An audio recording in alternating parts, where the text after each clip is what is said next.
A ver, hai empanadas que están relacionadas casi en exclusiva con determinadas comarcas, máis que con unha localidade, con toda unha comarca, non? Pois, por exemplo, a que lle chaman a empanada de Maraballas na zona de Valdeorras, que é unha empanada que leva acelgas e pataca.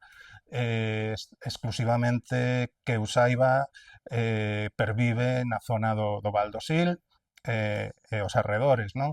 Ou a empanada de millo con berberechos con cuncha, basicamente zona de Barbanza, Ría de Noia, pouco máis.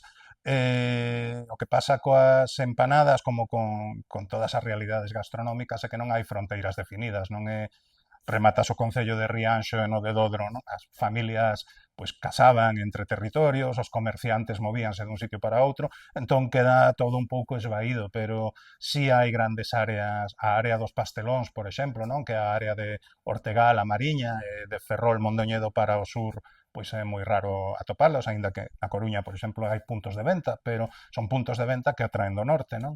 A Costrada en Pontedeume, etcétera, etcétera. Sigue habendo algunhas, aínda que polo xeral hai unha certa uniformización, non? Que vende esa simplificación da oferta que vos comentaba e que fai que aquí, que en Lugo ou que en Valdeorras acabemos atopando a mesma empanada de millo cun recheo de atún en conserva.